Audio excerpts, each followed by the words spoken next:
संवरिया मदन मुरारी शिव शंकर भगवान।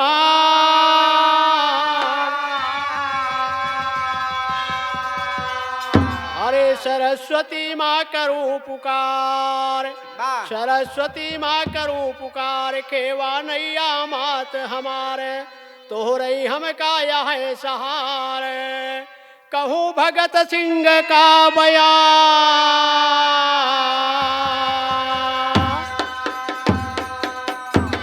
अरे कहूँ बयान भगत सिंह का, बैठाया यही यारी हो। किशन सिंह है पिताजी न के, विद्यावती महतारी हो। सन 1907 भैया 28 दिसंबर करारी हो। जन्मा भगत सिंह है भैया, जन्मा भगत सिंह है भैया, गूंज रही किलकारी हो। क्रांतिकारी का वो परिवार था, पंजाब प्रांत मझारी हो। उसी परिवार में भगत है जन्मा, हो नहार बलिहारी हो। कोई परिवार में भगत है जन्मे, हो नहार बलिहारी हो। नहार बलिहारी राम जन, हो नहार बलिहारी राम। अरे वातावरण रही वही घर में, राजनीति कर भारी हो।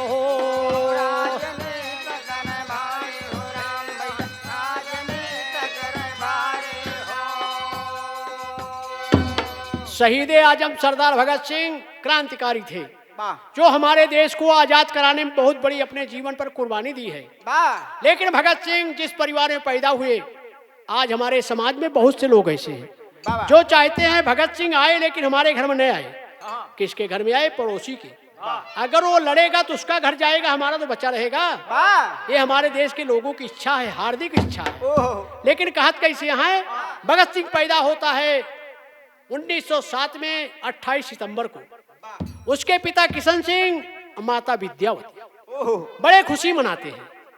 लेकिन वो परिवार एक जागरूक परिवार था, आजादी की लड़ाई में भाग ले रहा था। आज उस परिवार में बच्चा पैदा हुआ तो करेगा क्या? लेकिन कहत कैसे? यहाँ जेल में जाना बाहर आना, चर्चा सुनाएगा। आगे अपने गाना का लाइन पुराने धुन में है। भैया भगत सिंह कई सुनीला बयानवाना,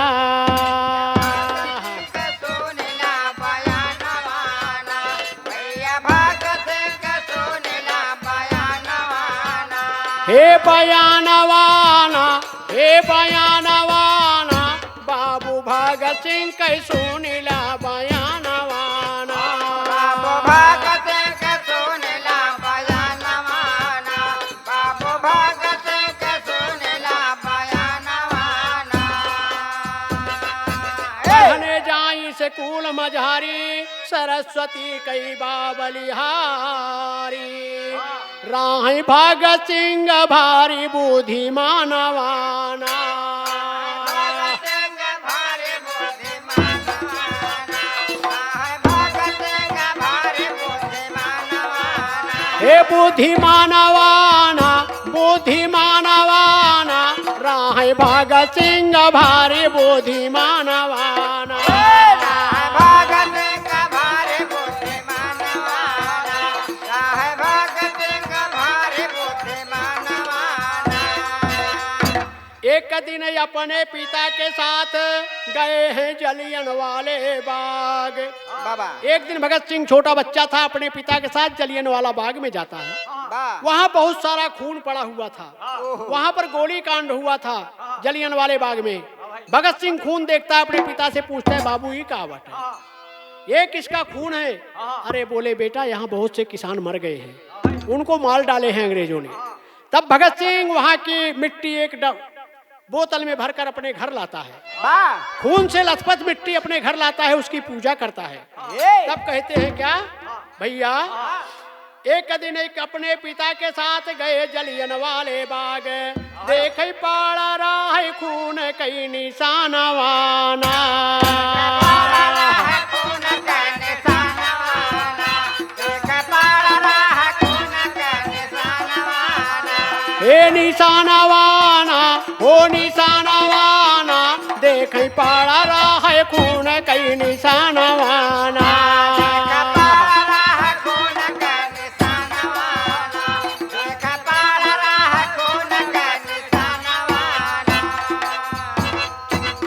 बोले पिता से पुकारी, वही बोले हैं अगान, बेटा यहाँ जूझे देश कई किसानवाना।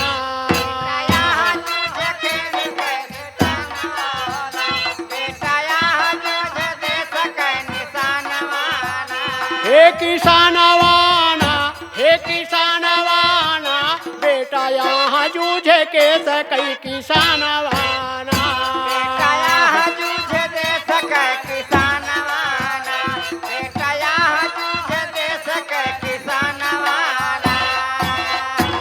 अंग्रेजन गोली चलवाए, शहीद किसानन को है बनाए, यही पापी करते भारी जुलूमवाना।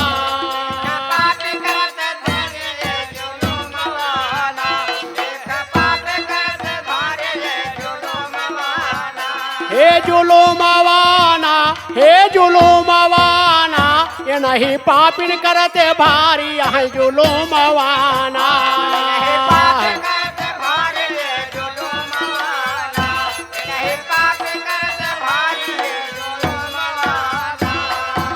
भगत सिंह अपने पिता के मुख से बात सुनता है, कहता है बेटा ये अंग्रेज बहुत अत्याचार कर रहे हैं, हमारे भारतीयों को मार रहे हैं, काट रहे हैं, जिंदा जला रहे हैं, कोई इनकी आवाज सुनने वाला नहीं है। तो भगत सिंह की आंखों में आंसू आ जाता है, करता है क्या भैया, अरे सुने भगत सिंह पिता की बात, आंसू बहे नयन से खास, लिए मिट्टी खून से सानी वो ही छानवाना।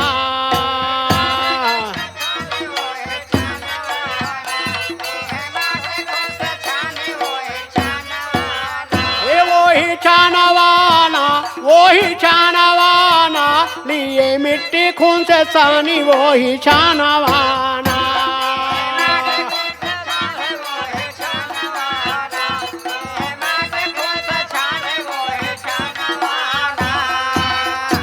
अरे किए मिट्टी को सलाम, किए मनमा पलान। भगत सिंह मिट्टी को वंदन करता है, कहता है मैं कसम खाता हूँ मैं हिंदुस्तान को आजाद करूंगा। छोटा सा बच्चा हिंदुस्तान आजाद करने की कसम खाता है। बाबा कहता है क्या, हम करो भाई आजाद हिंदुस्तान वाना।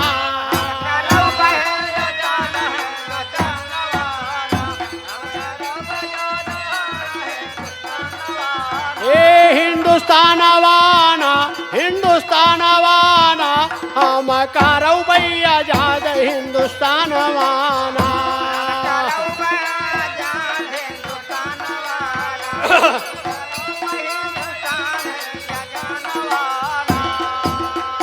उस समय हमारे देश में अंग्रेजों का शासन था, ईस्ट इंडिया कंपनी शासन कर रही थी।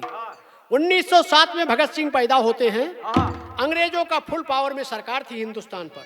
लेकिन भगत सिंह सोचता है कि मैं देश को आजाद किए बिना नहीं छोड़ूंगा, हमारे देश का गरीब नौजवान सुखी रहेगा। तो करता है क्या, देश में चलता रहा तूफान, भगत सिंह करे मनमा गुणान, इन्हें नौजवान सभा कई स्थापनवाना।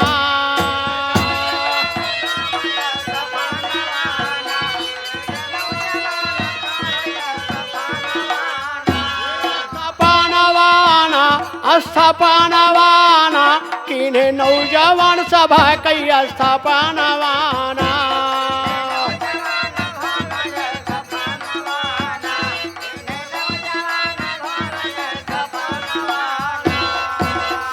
छोटा बच्चा नौजवान सभा नाम की संगठन निकालता है। उस समय अंग्रेजों के फुल पावर में रहते हुए उसके स्कूल में बच्चों को सदस्य बनाना चालू करता है, अपना भाषण देना शुरू करता है।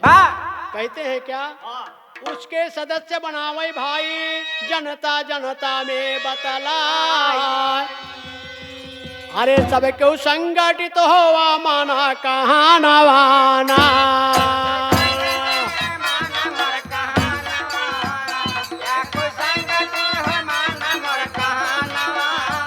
सब क्यों संगठित हो माना मोर कहाँ नवाना।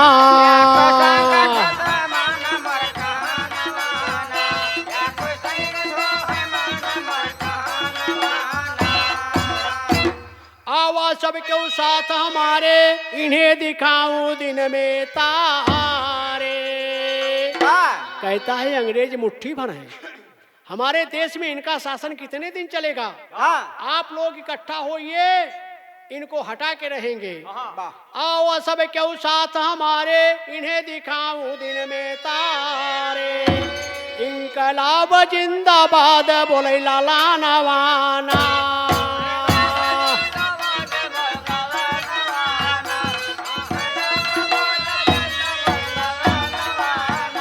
इनकलाब जिंदाबाद बोले लाला नवाना।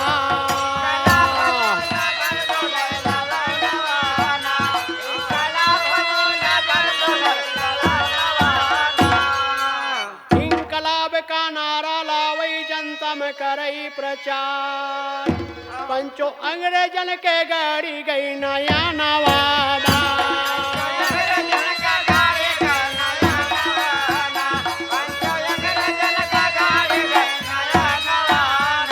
हे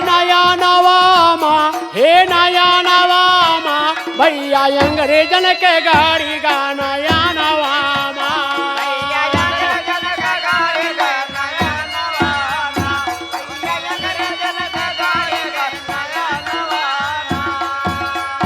सरदार भगत सिंह के खिलाफ रिपोर्ट होता है, सरकारी अधिकारी उसको पकड़वा के अंदर डाल देते हैं। क्यों? कि वो अंग्रेजों के खिलाफ गांव-गांव में जाके लोगों को जागरूक कर रहा था, इनकलाब जिंदाबाद अंग्रेजों भारत छोड़ो के नारे लगा रहा था। उसको अंदर करते हैं, तब कहत कैसे हैं, दर्ज जब हवाई FIR भगत सिंह गए हैं जेल में झार, रोवई विद्यावती सुनी के कथा नवाना।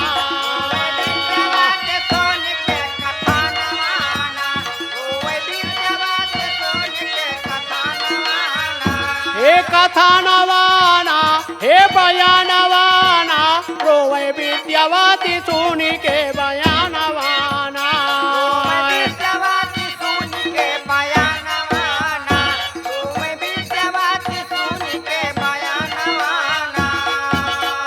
भगत सिंह की माँ विद्यावती को पता लगा कि हमारा बाबू अंदर चला गया है, तुरंत रोवत रोवत अपने पति से, अपने परिवार से, समाज वालों से बोल के भगत सिंह को छुड़वाती है, बाहर लाती है। परिवार वाले जमानत कराए, भगत सिंह है बाहर आए, अरे गादर पार्टी बनावई तब लाला नवाना।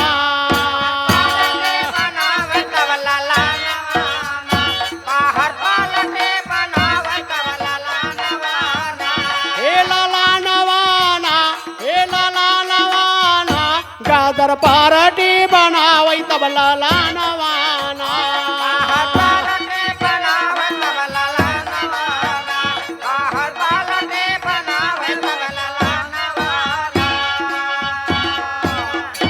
भगत सिंह नई एक पार्टी की स्थापना करता है छोटी उम्र में, जिसको गदर पार्टी बोलते हैं।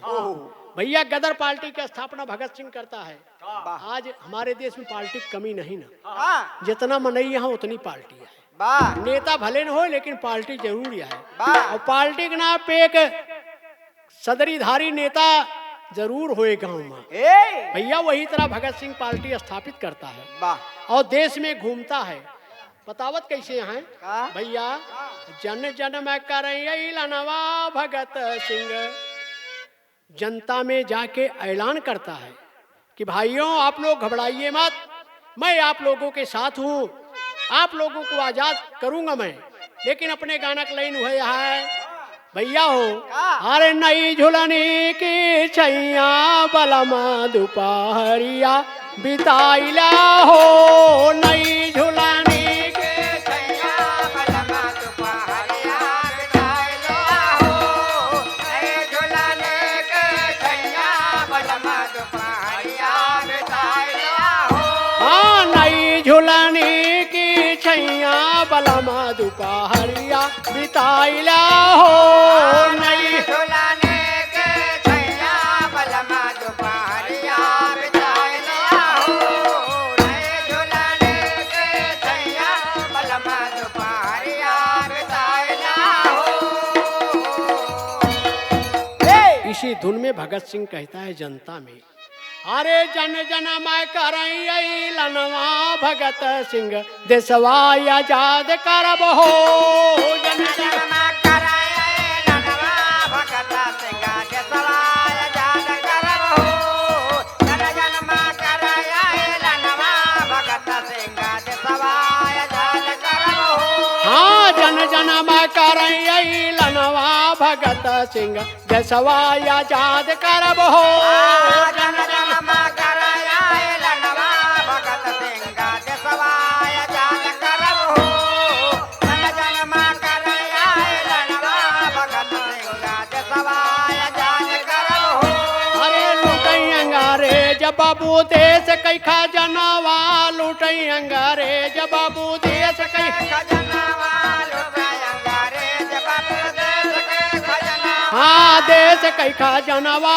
हो देश कई खजनवा देश देश के खजनावा हो देश के खजनावा अरे जनता का मिलै न भोजनवा भगत सिंह देशवा आजाद करब हो जनता का भरा मिले ना भोजनवा भगत सिंह देशवाय जान हो पेट भरा मिले ना भोजनवा भगत सिंह देशवाय जान करब हो भगत सिंह अपने अच्छे शब्दों में भाषण देता है वाह कि अंग्रेज हमारा देश का खजाना लूट के ले जा रहे हैं बाबा हमारे देश की जनता को पेट भर खाना नहीं मिल रहा है लोग भूखे सो रहे हैं तब जनता उसके साथ जुड़ना चाहती है वाह लेकिन बतावत कैसे हैं कैसे अरे अंग्रेज भारत छोड़ो भगत सिंह कहता है अंग्रेज भारत छोड़ के चले जाओ अंग्रेज भारत छोड़ो करो ना जुल्मवा अंग्रेज भारत छोड़ो करो ना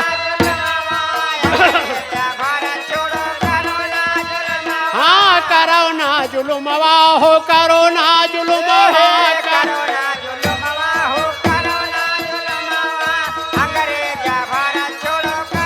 अरे भाग जाओ छोड़ हिंदुस्तानवा भगत सिंह देशवा आजाद करब हो भाग जाओ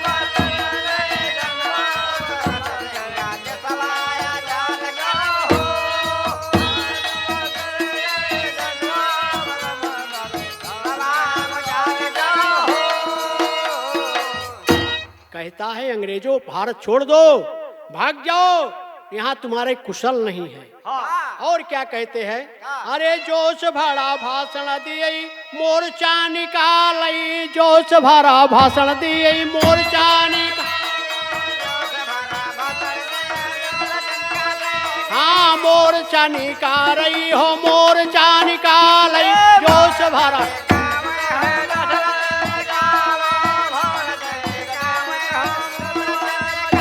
अरे जन जन मैं करई लनवा भगत सिंह देशवा आजाद करब हो जन जन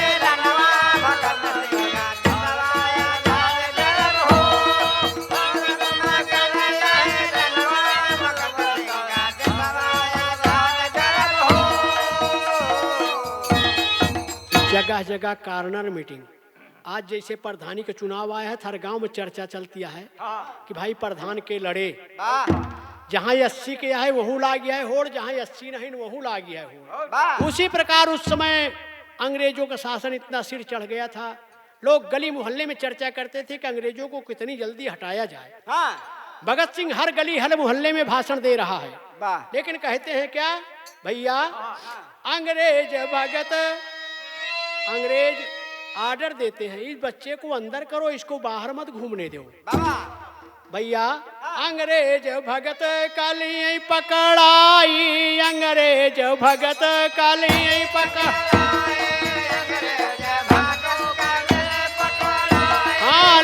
पकड़ाई, होली पकड़ाई अंग्रेज। अरे बंद करई जियल खनवा भगत सिंह देशवा आजाद करब हो, बंद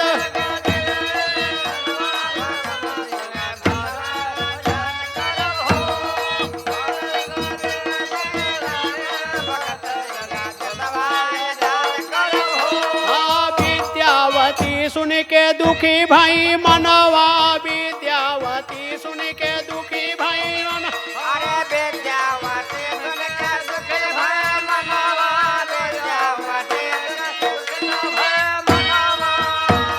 भैया महतारी के जात बहुत कोमल होता है।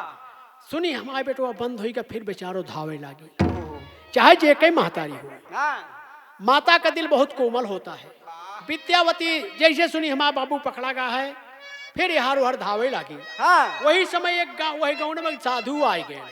भैया बाबा हरण के बहुत चमत्कार चलत गाँव दिए बाबा कहत कैसे यहाँ। अरे एक साधु आवा भवनवा भगत सिंह देशवा आजाद करब हो, एक साधु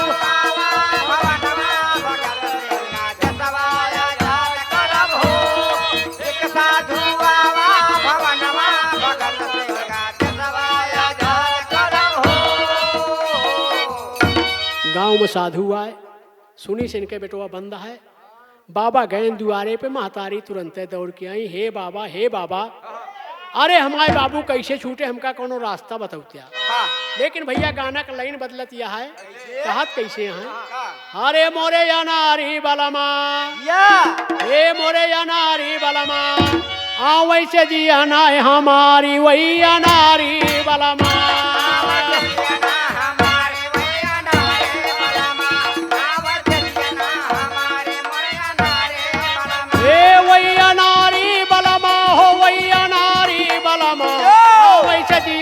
हमारी वही नारी बलमा,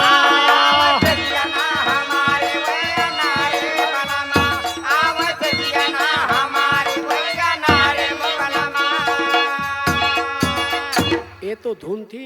इसी धुन में माँ बाबा से कहती है, अरे बाबा बताई देत्या ना, हे बाबा बताई देत्या ना, हमारे बेटवा कहीं खबरिया बाबा बताई देत्या ना।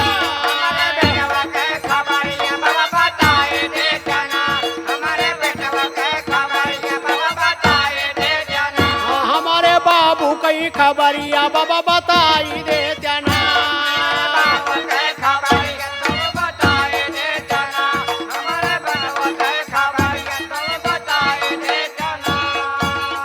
अरे सारी हाल भगत सिंह कई बाबा से बतलावे, सुनी के बात विद्यावती कई बाबा जी समझावे, बेटवा छूटे महतरिया बाबा बताई देत्या ना।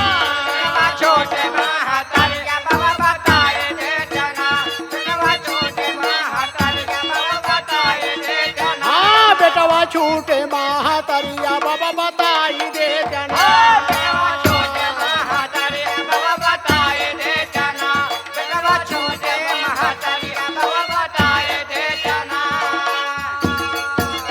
बाबा जी थोड़ के बभूत उठाएन, कहन अम्मा लिया एक जाए के अपने बेटवा के मुड़े पर डाल दी हो तो हाय बेटवा छूट जाए। बेटवा जेल में है, बाबा इनके दुआरे है। कहा तहाँ जाए का ओकरे मुड़े पर डाल देबू तो बेटवा तो हाय छूट जाए, शुद्ध हो जाए जौन बिगड़ा है। तो कहत कैसे हैं, बाबा दिए भभूति कहे कि सिर पे डाला जाई, अरे जाओ मिलने जेल के अंदर, अरे बेटवा छूटे माई चिंता त्यागी दिया शरीरिया बाबा बताई देत्या ना।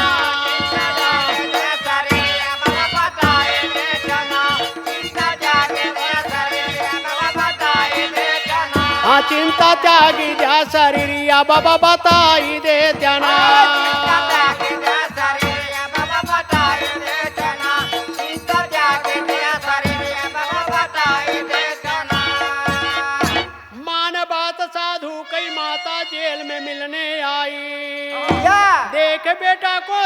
भई है नैनन नीर बहाय पूछे भगत सिंह अगरिया बाबा बताई दे त्याना भगत सिंह अगरिया बाबा बताए दे जना पूछे भगत सिंह अगरिया बाबा बताए दे जना हाँ पूछे भगत सिंह अगरिया बाबा बताई दे त्याना पूछे भगत सिंह अगरिया बाबा बताए दे जना पूछे भगत सिंह अगरिया बाबा बताए दे जना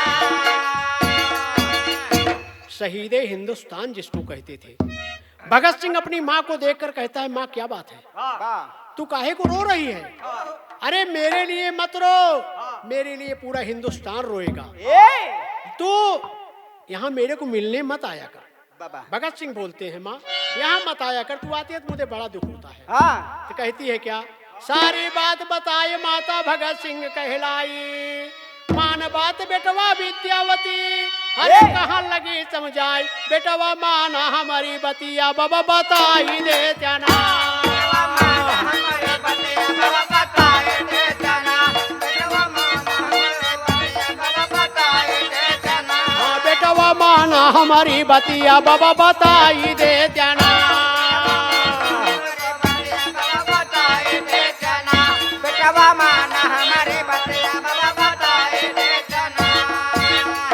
भगत सिंह बोले माँ तू किन ढोंगियों के हाथ की भभूत मेरे सर पर डालने लाई है? बाबूजी भगत सिंह को कैसे मालूम पड़ा कि ये भभूति लेकर आई है?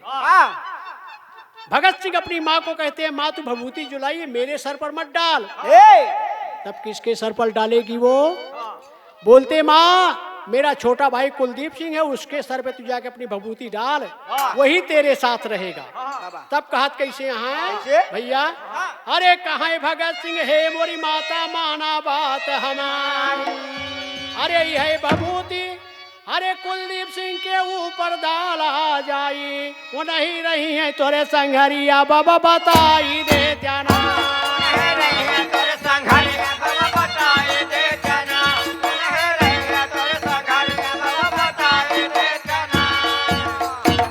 कहा था है अम्मा अब आयोजन ही हमसे मिले। अरे हम तो देश पे कुर्बान हैं, मुझे कोई चिंता नहीं है। अरे मैं भारत माँ का बेटा हूँ, भारत माँ को आजाद करने की कसम खाया हूँ, मैं तुम्हारे किसी काम में नहीं आने वाला हूँ। कहते हैं माँ जाओ अब यहाँ मत आना। लेकिन भगत सिंह जेल में अपनी माँ से कहता है, माँ रास्ता पकड़ती है, दुखी है बेचारी। कहत कैसे हैं?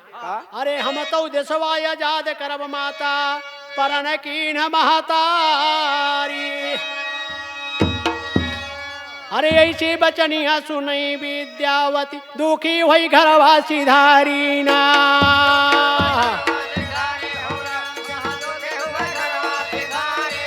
अरे दुखी हुई घरवासी धारी हो रामा, दुखी हुई घरवासी धारी ना।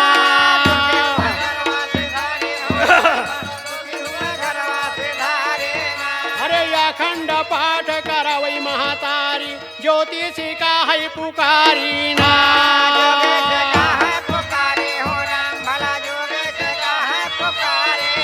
अरे ज्योतिषी का है पुकारी हो रामा, ज्योतिषी का है पुकारी ना।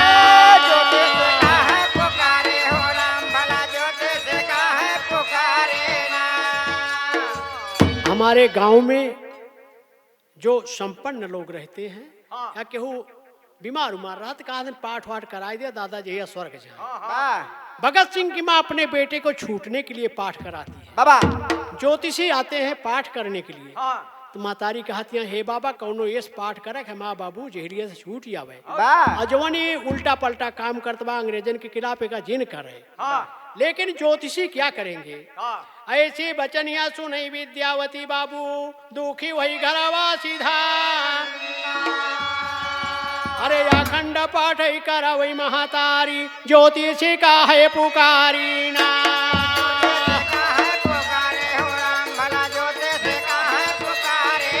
अरे हमारे लाल का फांसी न होवे कृपा करा गिरधारी ना।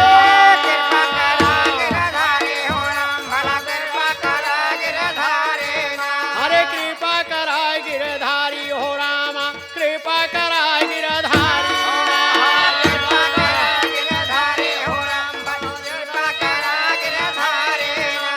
सुन के बतिया विद्यावती कई ज्योतिषी भावा दुखारी ना।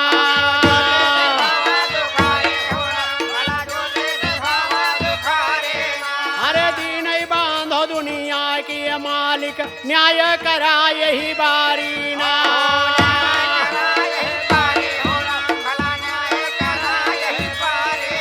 अरे न्याय करा यही बारी हो रामा न्याय करा यही बारी ना।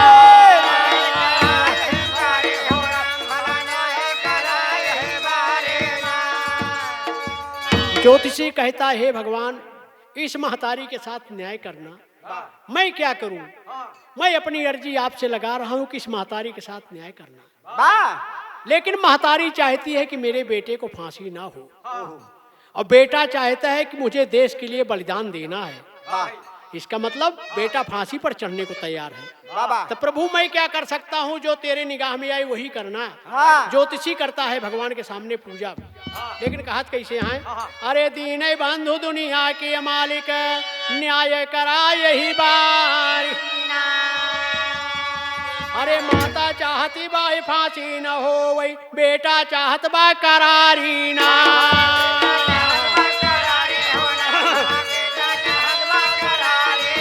अरे बेटा चाहत बा करारी हो रामा बेटा चाहत बा करारी ना।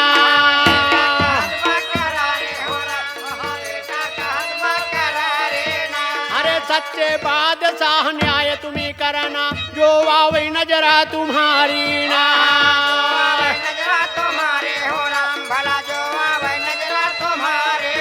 अरे जो आवे नजरा तुम्हारी हो रामा जो आवे नजर तुम्हारी ना।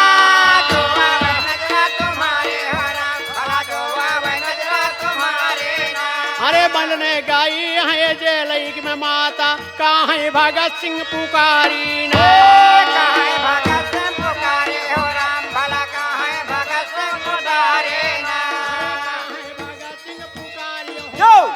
कहाँ भगत सिंह पुकारी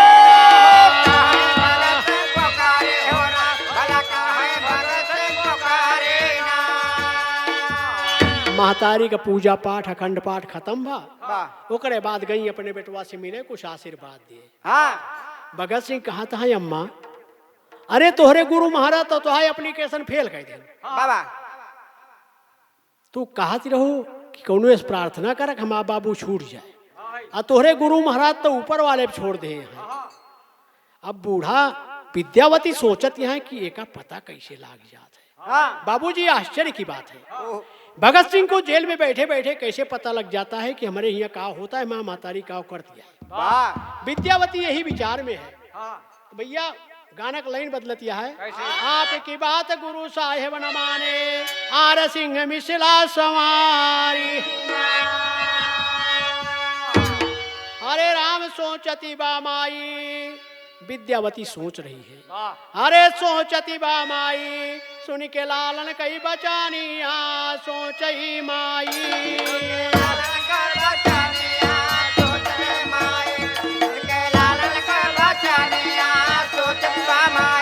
ए सोचई माई रे भैया सोचई माई सुन के लालन कई बचानिया सोचई माई।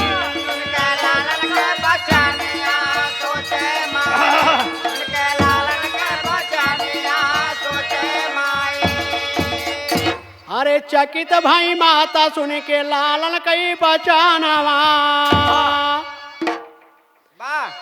माँ अपने बेटे की बात सुनकर चकित हो जाती है कि भगवान एका कैसे पता लागत है बाबा। अरे चकित भाई माता सुन के लालन कई बचान। अरे सोचत ही विचारत वापस आई बा भवानवा।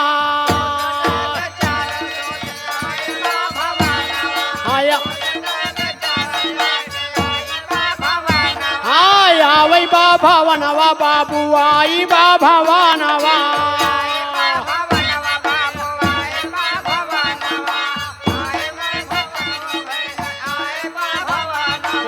कैसन जाने बात भैया मोरा सैलानिया सोचई माई सुन के बेटवा कई बचानिया सोचई माई।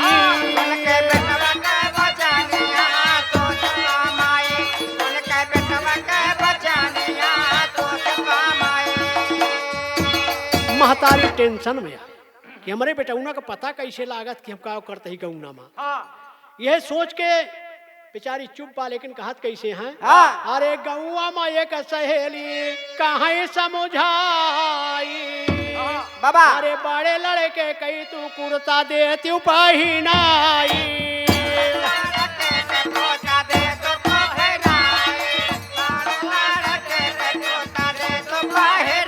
हाँ देती पहिनाई बहिनी देती पहिनाई।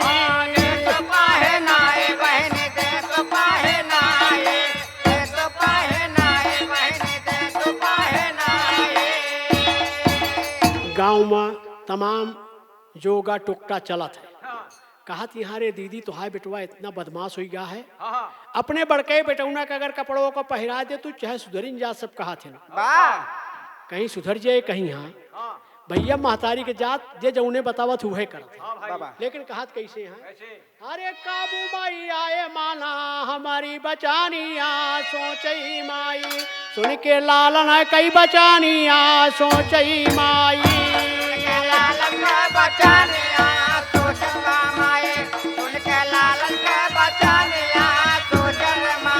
हाँ सुन के लालन कई बचानिया सोचई माई।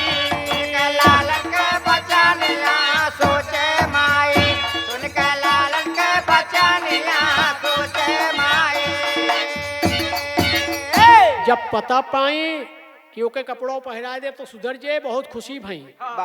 बड़े बेटवा कुर्ता ले नहीं जाती हैं फिर जेल के अंदर। कहत कैसे हैं? कैसे? अरे सुनी के बात विद्यावती भाई मन खुशिया अरे मिलने गाई विद्यावती जेल के भितारिया।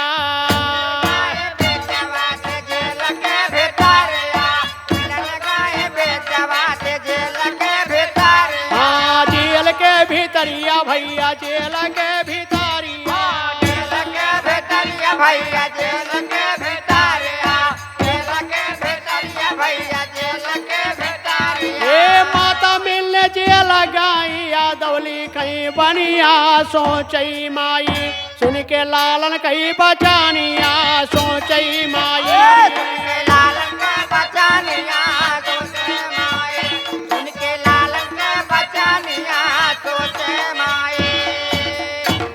भगत सिंह जब उनके महतारी कुर्ता निकारी कहीं बेटवा लिया का पहिर लिया, कहन करे अम्मा एमा कौन जादू को पेटारा छिपा बाटे कि हमारे देश आजाद हो जाए का पहिरे। लेकिन कहत बाटे न अरे कुर्ता देखी भगत सिंह कहीं समझाई अरे हमारा के खातिर जिन तो हुआ मा दुखारी।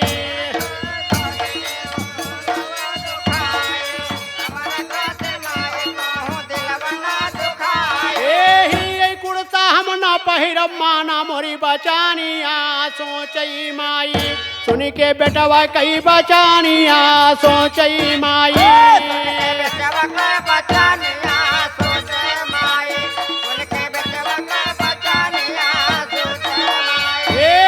सोचई माई रे भैया सोचई माई हो रामा सोचई माई।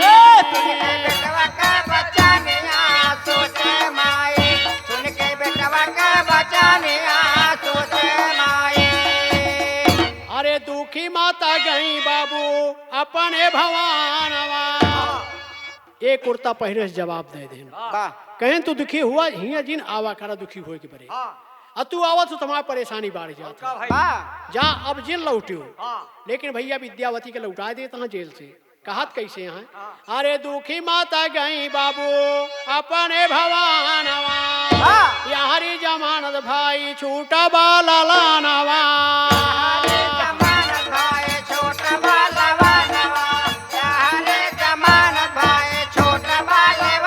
हाँ छूटा बाला लानवा भैया छूटा बाला लानवा। भैया छोटा बाला लानवा छोटा बाला लानवा भैया छोटा बाला लानवा। एक क्रांतिकारी मिली कर सब रचानिया सोचई माई सुन के लालन कई बचानिया सोचई माई। लालन के बचानिया सोचे माई सुन के लालन के बचानिया भगत सिंह अब 18 के ऊपर हो गया है। वाह। अब उसके बड़े बड़े साथी संघाती हो गए हैं, क्रांतिकारी जिनको कहते हैं। हाँ। क्रांतिकारी में कहनाने लगा है, वो क्रांतिकारियों की सेना बन गई है पूरे देश में। वाह। अब भगत सिंह अपने साथियों के साथ मिलकर कुछ रचना करते हैं। वाह। अब कुछ कीन जा यश की अंग्रेज भाग जाए छोड़ के। वाह। भैया कहत कैसे हैं कैसे? भैया हो, अरे सैया नाही आए ना, सैया नाही आए ना, सखिया लागे मास फगुनवा, सैया नाही आए ना।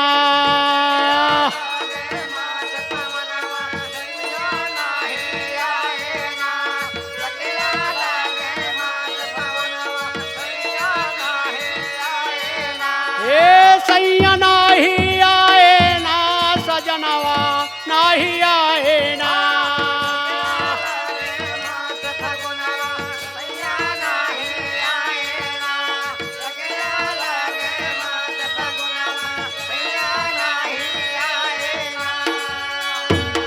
अब हमारे देश के क्रांतिकारी प्लान क्या बना रहे हैं भैया? अरे मिल के प्लान बनाए ना, अरे मिल के प्लान बनाए ना, साथी भगत सिंह के गोहनवा मिल के प्लान बनाए ना।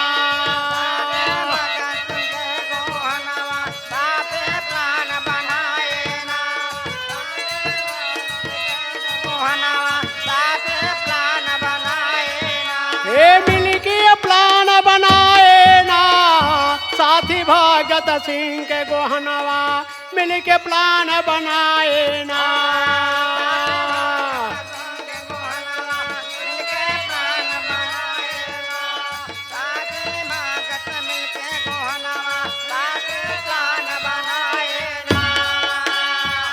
आंदोलन वही करने लगे हैं, ज्यादा से ज्यादा लोग जुटने लगे हैं। अरे देख अंग्रेज करई गुणनवा मिल के प्लान बनाए ना, थी भगत सिंह के गोहनवा मिल के प्लान बनाए ना।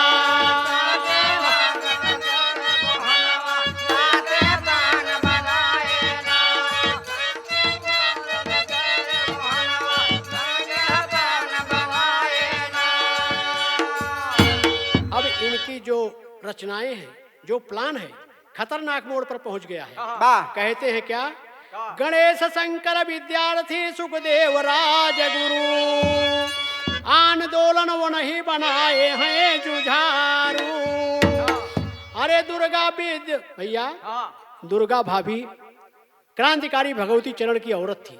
बताते हैं, अरे दुर्गा भाभी चली गोहनवा मिल के प्लान बनाए ना।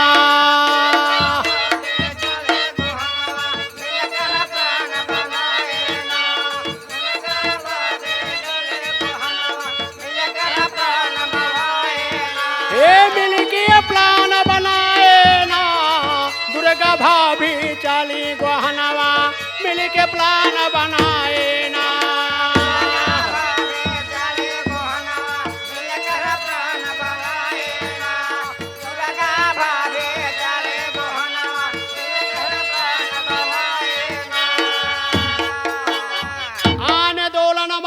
नर नारी जनता इकट्ठा भई बहुत भा, देख के अंग्रेज करई गुणनवा मिल के प्लान बनाए ना।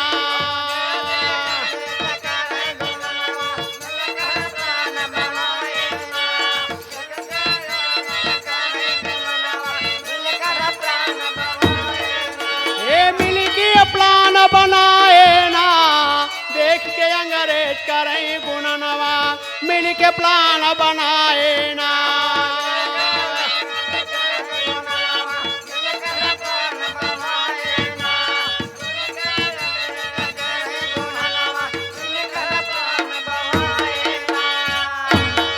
लाहौर में बहुत बड़ी रैली निकालते हैं। रैली का नेतृत्व तो लाला लाजपत राय करते हैं। बड़े बड़े क्रांतिकारी आए हैं रैली में, लेकिन अंग्रेजों के पसीना छूट गया है। अंग्रेजों ने आदेश दे दिए लाठी चार्ज का। कहत कैसे यहाँ? अरे एसपी ने लाठी चार्ज का दीना हुकुमवा, अरे लाठी से पीटे भैया, अरे लाठी से पीटन लागे पुलिस वही छनवा, लाला जी कई भवा मरनवा मिल के प्लान बनाए ना।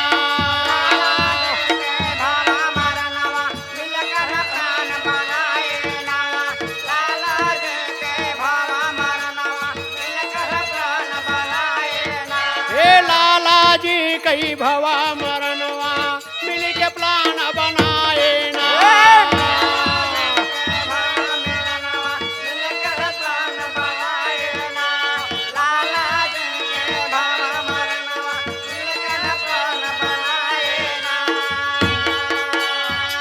रैली पर लाठी हल्ला होता है, पुलिस वालों ने लाठी से पीट पीट कर लाला लाजपत राय को मार डालते हैं।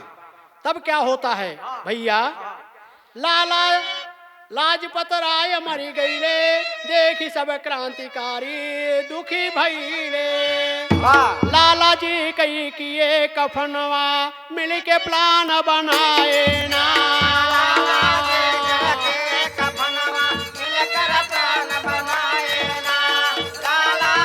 कई किए कफनवा मिलकर प्लान बनाए ना, लाला जी कई किए कफनवा मिलकर प्लान बनाए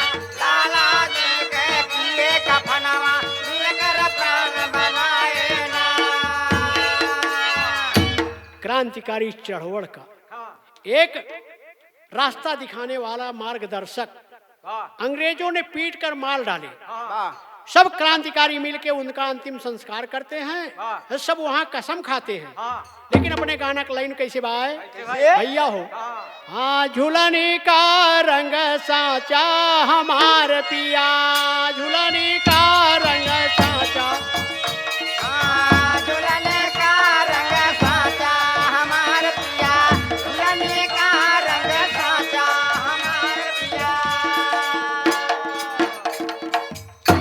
आज नहीं, आज से 20 साल बल्कि 25-30 साल पहले कहा तो एक समय में गाना बहुत बरकरार रहा बाबा। चाहे न अंग्रेजी बाजा वाले हो वही शुरू रहा है, झुलनी में गोरी लागा हमार जी। लेकिन इसी तर्ज में अपन गाना है, कहत कैसे यहाँ, क्रांतिकारी बतला वही सुना हो बाबू, क्रांतिकारी बतला वही सुना है बाबू, क्रांतिकारी बतला वही सुना हो बाबू, क्रांतिकारी बतला वही सुना हो बाबू, क्रांतिकारी बतला वही सुना हो बाबू, क्रांतिकारी बतला वही सुना हो बाबू, क्रांतिकारी बतला वही सुना हो बाबू। सब मिलकर शमशान भूमि में प्रतिज्ञा लेते हैं, करें प्रतिज्ञा सभी क्रांतिकारी, करें प्रतिज्ञा सभी क्रांतिकारी, करें प्रतिज्ञा सभी क्रांतिकारी। हाँ जिंदा जायु न पावई सुना है बाबू, जिंदा जायु न पावई सुना है बाबू,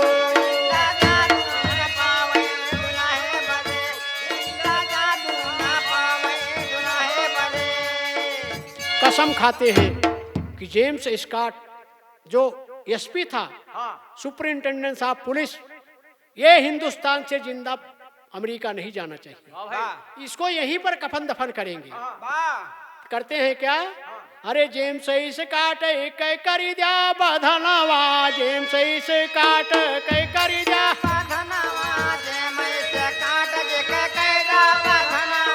करी जा बधनवा हो, करी जा बधनवा, अरे कैजा बधनवा हो, कैजा बधनवा, कैजा बधनवा हो, कैजा बधनवा। एक ही बदला चुकावा सुना हो बाबू, एक ही बदला चुकावा सुना है बाबू, एक बदला चुकावा सुना हो बाबू, एक बदला चुकावा सुना हो बाबू। कहते हैं उस बैठक में बड़े बड़े क्रांतिकारी इकट्ठा हुए थे बाबा। आजाद भगवती अशफाक यसफुल्ला, चंद्रशेखर आजाद, भगवती चरण, अशफाकुल्ला खान, राजगुरु सुखदेव, भगत सिंह सभी इकट्ठा थे उस बैठक में। वाह। कसम खाते हैं कि इसको हिंदुस्तान से जिंदा नहीं जाने देंगे। कहते हैं, अरे आजाद भगवती असफा कबुल्ला खान मिल के टीम ही बनावे, सुना हो बाबू मिल के टीम बनावे, सुना हो बाबू मिल के टीम बनावे, सुना हो बाबू। हाँ, मिल के टीम बनावे, सुना है बाबू मिल के टीम बनावे, सुना हो बाबू मिल के टीम बनावे, सुना हो बाबू। उस अधिकारी को मारने के लिए टीम बनती है। वाह। टीम में कौन कौन है? भगत सिंह, राजगुरु, सुखदेव, 3 जन को जिम्मेदारी दी जाती है कि उस अधिकारी को कहीं भी मारो, वाह। लेकिन उसको मारो जाना नहीं चाहिए हिंदुस्तान से जिंदा। अब तीनों जन टीम में निकल पड़ते हैं भैया। राजगुरु सुखदेव भगत सिंह वीर नवा, राजगुरु सुखदेव भगत सिंह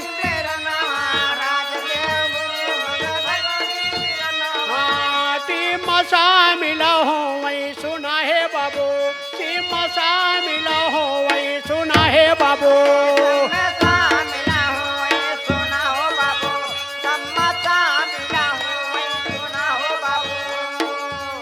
पिस्तौल भगत सिंह भैया लिए, पिस्तौल भगत सिंह भैया।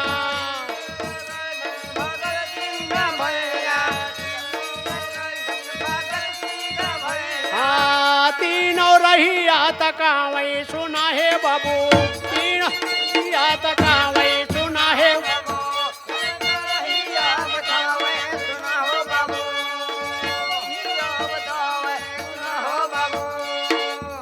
बाबूजी। उस जमाने में साइकिल भी नहीं मिलती थी। कतहु से टुटाई पटाई साइकिल है, और तीनों जने वही साइकिली पे। भाई क्रांतिकारी चढ़वड़ इतनी आसान नहीं थी उस जमाने में, आज भी नहीं है। भगत सिंह को एक पिस्तौल मिलती है उस अधिकारी को मारने के लिए, और तीनों जन उसी साइकिल पर जाके उस अधिकारी के बंगले के सामने बैठ जाते हैं। कहते हैं भगत सिंह मारने के लिए निशाने पर थे, जैसे घरे से निकले वैसे गोली चलाया। और राजगुरु की ड्यूटी थी कि देख के पहचान लिया, बताया कि यह आता है। और भैया सुखदेव की ड्यूटी ये थी कि जैसे कान ढो लेके भाग्या सबका।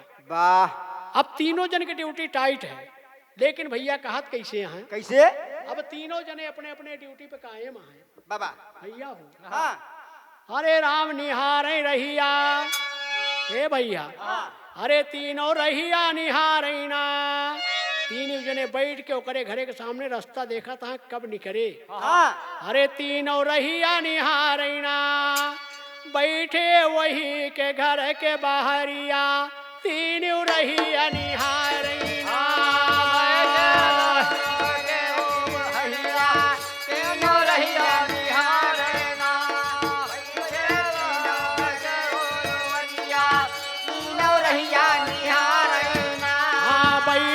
वही के घरा बहरिया, तीनों रहिया निहारना।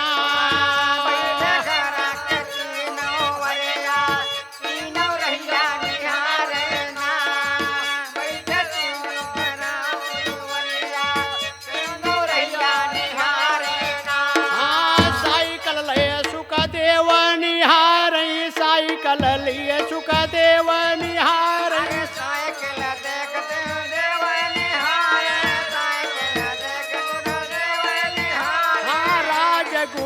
फाटक लगटा रही, राजगुरु फाटक लगटा हे साधन निशान भगत सिंह भैया, तीनों रहिया निहारना। बैठे वही के घर के बाहरिया, तीनों रहिया निहारना।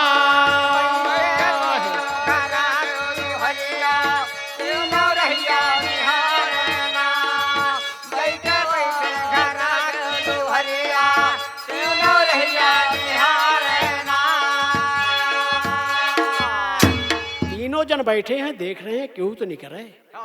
एक अधिकारी उसके बंगले से बाहर निकलता है। बाबूजी क्यों देखे तो रहा न कौन आटे, अंदाजा ही रहा है कि वही घर मुहे रहा तो निकले तो है। अब जब वो अधिकारी बाहर निकलता है तो सामने वाला इशारा करता है कि आ गया है बाहर मैदान में शिकारी, उसका शिकार करना है। लेकिन कहत कैसे हैं, एक आदमी घर से आवई, एक आदमी घर से आवे, एक आदमी घर से आवे। अरे सुखदेव वही का हाथ दिखावई, सुखदेव वही का हाथ दिखावे, सुखदेव वही का हाथ दिखावे। अरे भगत सिंह तब मारई गोलिया, तीनों रही अनिहारी ना।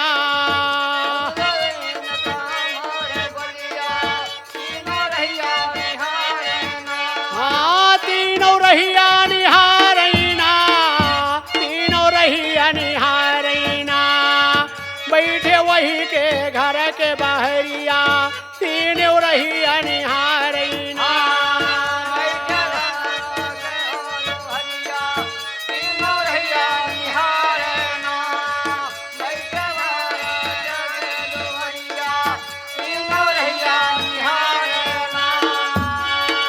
बाबूजी गोली चल गई। अब गोली चली जकरे लागू स्काट रहबे न करे बाबा। अब का करे, मामला गड़बड़ा गया भैया। अब मामला गड़बड़ा गया, सब भगने लगे, इधर उधर गुहार हो गई। नहीं से काटता दूसरा अधिकारी, नहीं से काट वो दूसरा अधिकारी, नहीं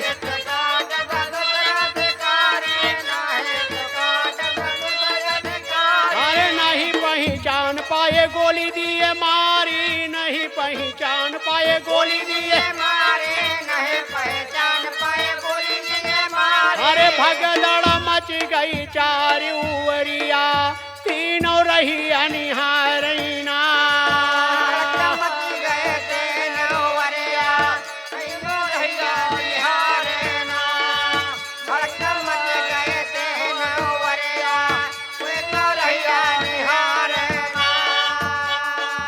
बाबू जैसे गोली की आवाज चली, सब भगदड़ मच गई।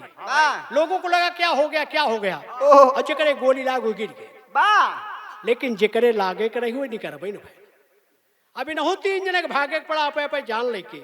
लेकिन कहत कैसे यहाँ, अरे देश होइगा हल्ला चारुवारी, देश होइगा हल्ला चारुवारी, देश होइगा हल्ला चारुवारी, देश होइगा हल्ला चारुवारी, देश होइगा हल्ला चारुवारी, देश होइगा हल्ला चारुवारी। अरे क्रांतिकारी भागई चारुवारी, क्रांतिकारी भागई चारुवारी, क्रांतिकारी भागे चारुवारी, क्रांतिकारी भागे हो चारुवारी। अरे भगत सिंह तब दिए खबरिया, तीनों राह निहारी ना।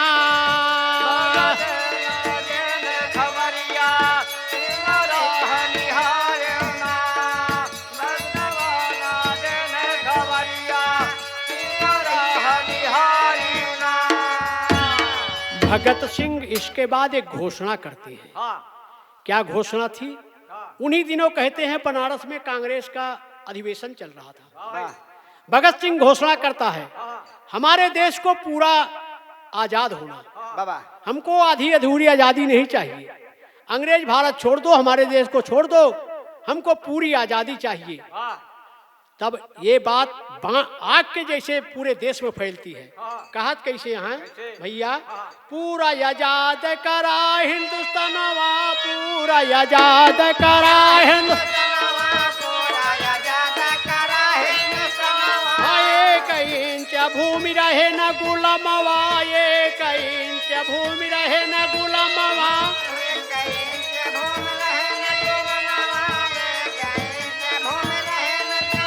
अरे अब आगे कई सुना खबरिया, तीनों राह निहारी ना।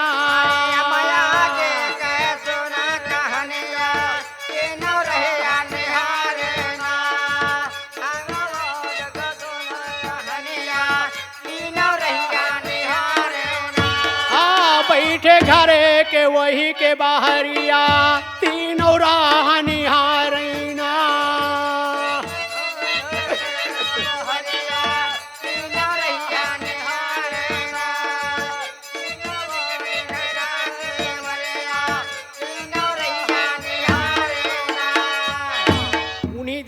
हमारे देश में विशेष बैठक होने वाली थी संसद में, जिसमें साइमन कमीशन आया हुआ था।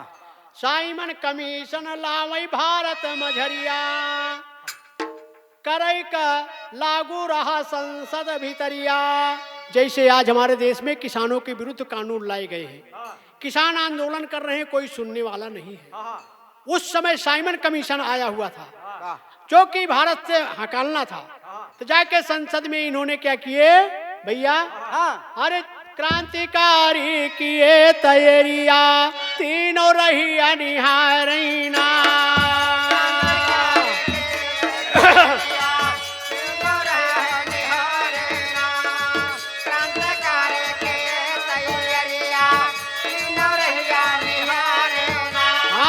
क्रांतिकारी कहन तैयारिया, तीनों रही निहारना।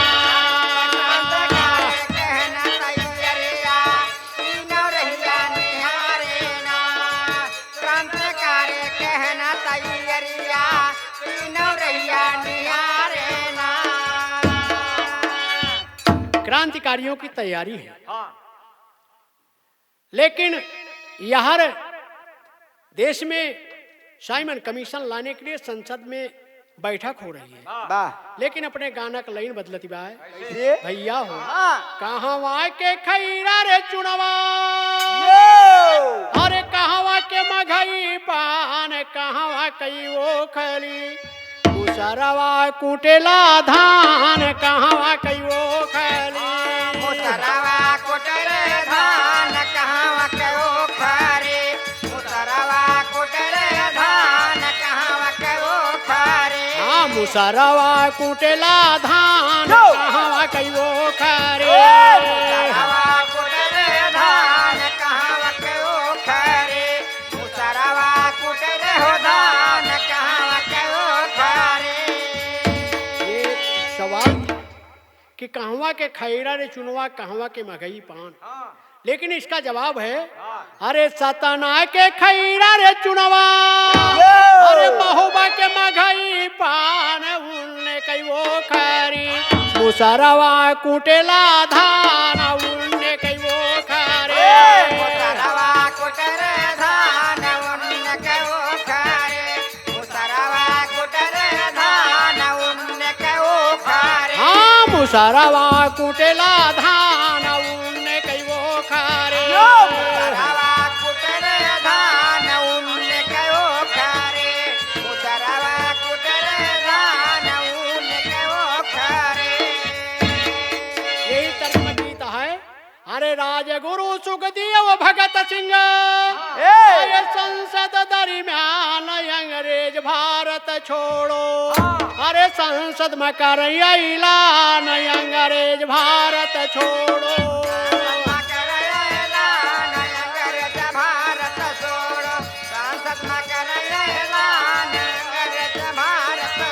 हाँ, संसद में कर ऐलान अंग्रेज भारत छोड़ो।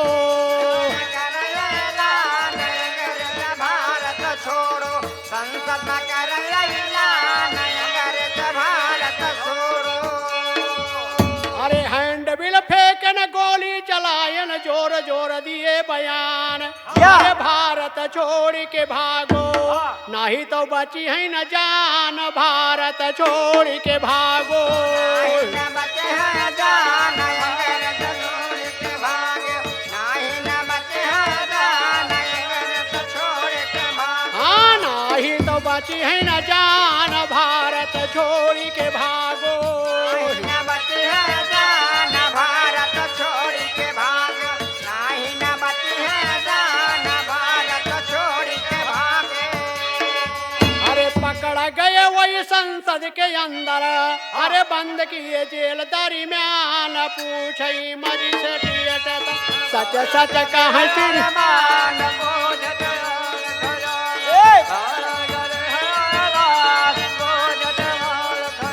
हाँ, पूछत मजिस्ट्रेट तब सच सच दिए बयान, पूछई मजिस्ट्रेट तब।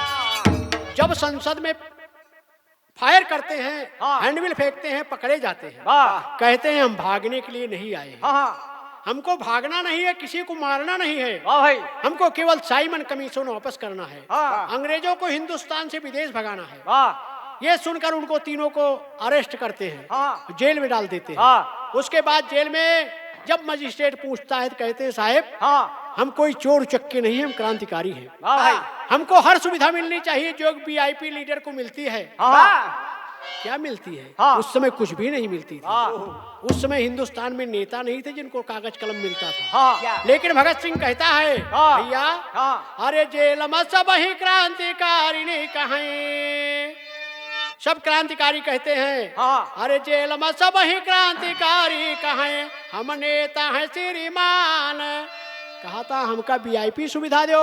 हाँ अरे हम नेता है श्रीमान, वीआईपी सुविधा दे हमका, पूरा कराय रमान, वीआईपी सुविधा दे हमका।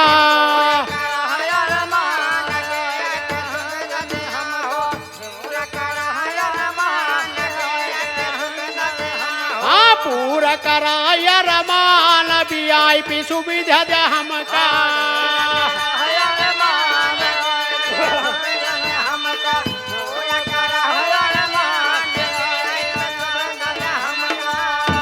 अरे कागज कलम पेपर यऊ कापी सब दई दिया श्रीमान, नाही मानती।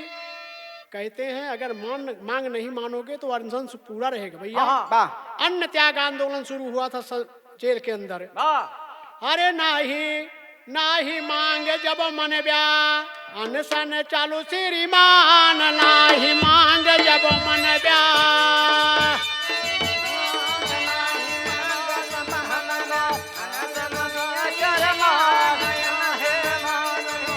हाँ अनशन चालू श्रीमान, नाही मांग जब मन ब्या।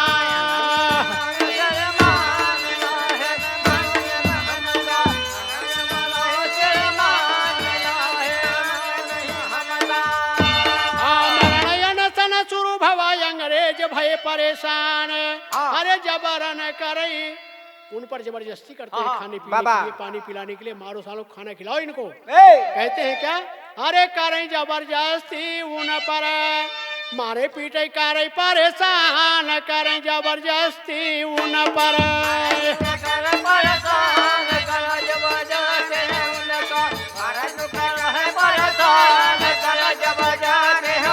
हाँ मारे पीटे करे परेशान, करें जबरदस्ती उन पर।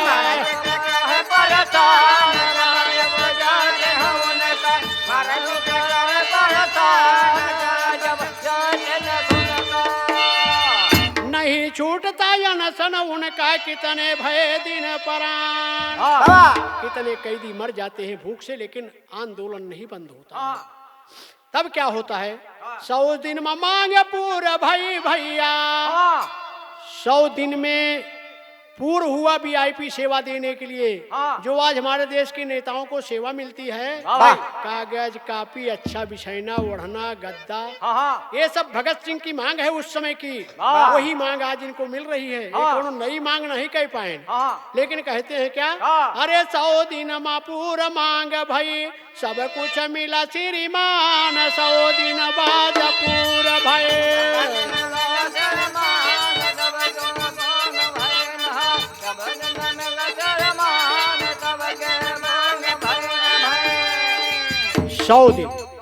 सौ दिन आंदोलन हुआ, अन्न त्याग, कितने क्रांतिकारी मर गए, जो बचे थे उनको सुविधा लागू हुई। उसके बाद ये लोग खाना वाना खाना शुरू किए बाबूजी, लेकिन जेल में ही है, बाहर नहीं है।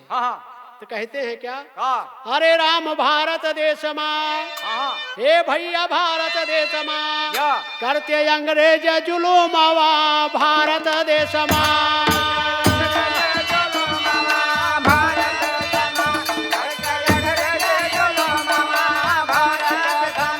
करते अंग्रेज जुलूमवा भारत देश माँ।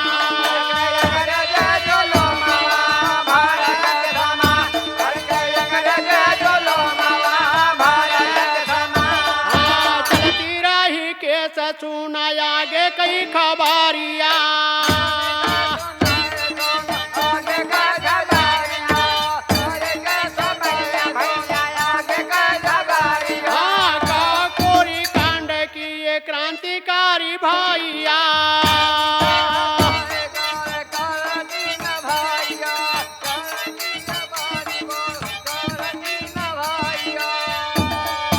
कहते हैं आज लड़ाई में पैसा लगता है।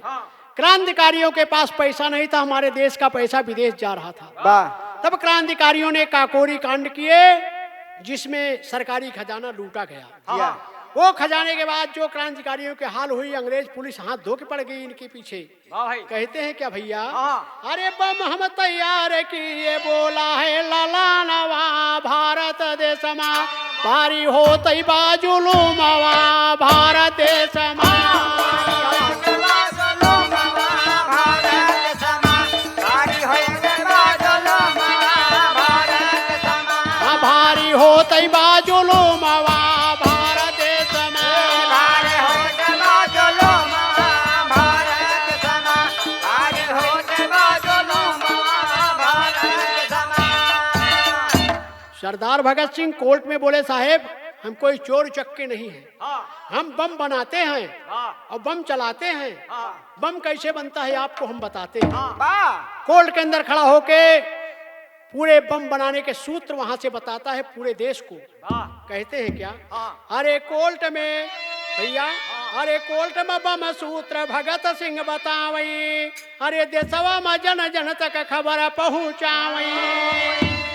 अरे दोषी मान न्यायाधीश केहन अइला नवा, भारत देश मा भारी हो तई बाजुलू मवा, भारत देश मा भारी हो तई बाजुलू मवा, भारत देश मा भारी हो तई बाजुलू मवा, भारत देश मा भारी हो तई बाजुलू मवा, भारत देश मा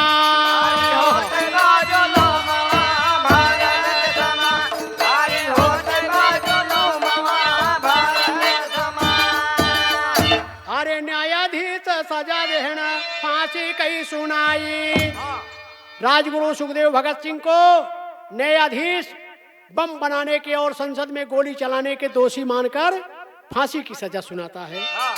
न्यायाधीश सजा देना फांसी कई सुनाई, अरे राजगुरु सुखदेव सिंह का भाई, अरे 24 मार्च का फांसी होएगी ललानवा, भारत देश मा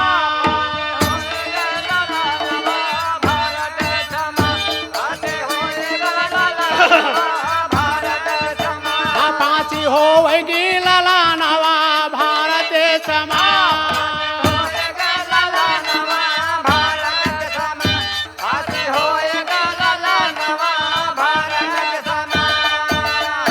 मजिस्ट्रेट सुनाता है, कहता है इन तीनों को दोषी माना जाता है, इनको फांसी दी जाएगी 24 मार्च को।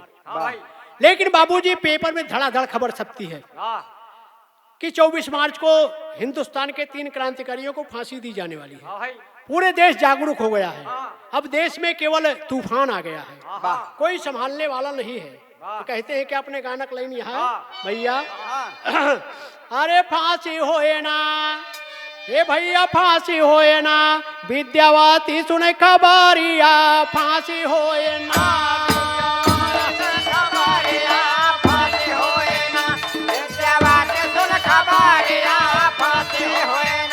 विद्यावती सुने खबरिया, फांसी होए ना,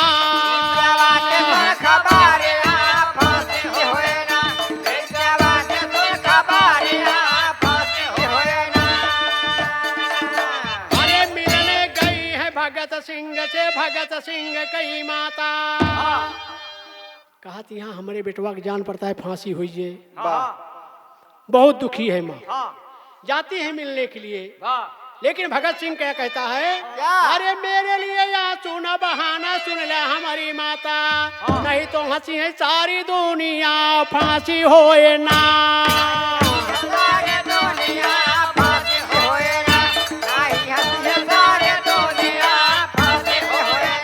नहीं तो हंसी है सारी दुनिया, फांसी होए ना।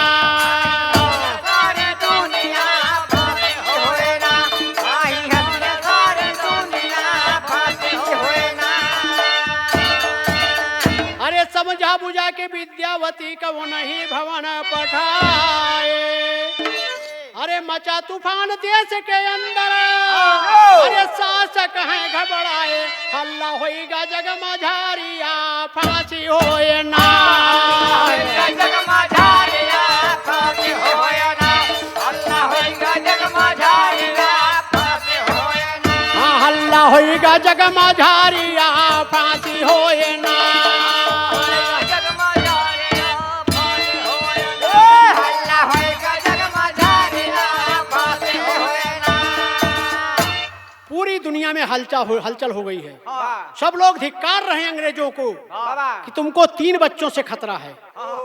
अरे 3 बच्चों को फांसी देकर तुम हिंदुस्तान गुलाम रखना चाहते हो। लेकिन आज अंग्रेज परेशान हैं। 24 मार्च 1931 इनका होए फांसी। अरे देश में खबर आग सी फैली, अरे भारत छोड़ो विदेशी, इनका जिन चढ़ावा फांसिया फांसी होए ना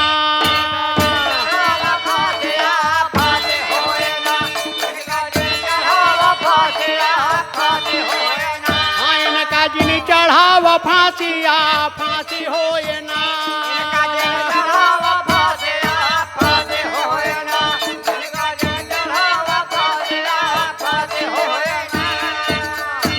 हरी घबराहट में अंग्रेजों को बहुत बड़ी घबराहट है। करते हैं क्या यह हरी घबराहट में अंग्रेज 23 को 3 फांसी। अरे तीनों की लाश बोरी में भर के बाबूजी 3 जवानों को 24 के बजाय 23 तारीख को फांसी चढ़ा देते हैं। भैया काट काट के बोरी में लाश भर के ले जाके सतलज में फेंक देते हैं। अरे तीनों की लाश बोटी बोटी करी, अरे बोरी में करी के फेंकी सतलज के मझारिया फांसी होए ना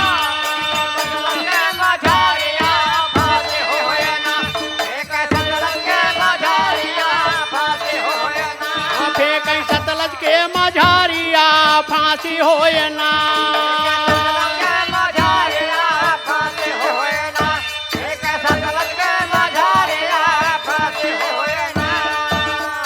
अरे देश की जनता जेल के बाहर हल्ला रही मचाई। अरे गए संगी साथी परिवार के, अरे भगत से मिलने पाए वहाँ पाए हैं खबरिया फांसी होए ना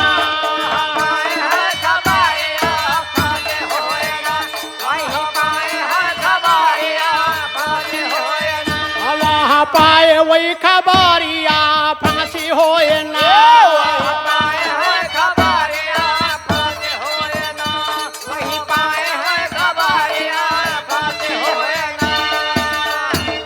वहां पर जब जाते हैं अंदर, आज एकदम सन्नाटा है जेल में।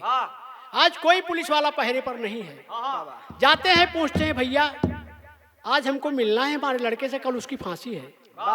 हिंदुस्तानी पुलिस वाला था। बोले उन बच्चों को फांसी दे दी गई। उनकी लाशें बाल बाल के ले जाके बोरी में भर के फेंक दिए सतलज नदी में। तब हमारे देश के जो नौजवान बाहर भीड़ लगाए हुए थे सब सतलज की तरफ भागते हैं। लेकिन गाने की लाइन थोड़ा से बदली है भैया। अरे बिटिया न निर्बल रहिली कवनो जुगा माँ भैया, बिटिया चलावती बाटी सारा संसार। आज हमारे देश को महिला सक्षम बनाया जा रहा है। लेकिन कहते हैं इसी धुन में अपना गाना है खबर पाई के तुरंत भागई सब जानवा, जाए वो लाश पावई सतलज के मझार। अंतिम संस्कार किए तीनों का वीरानवा, तीन श्राद्धांजलि बाही नहीं न जलधार। राजगुरु सुखदेव भगत सिंह वीरानवा, देशवा के खातिर वही शहीद भैया। अरे सपना उनके पूरा भावा, देशवा आजाद भावा, यादव रामचंद्र सिंह काहे ललकार। हमारी नैया के वादीन बंधु भगवान।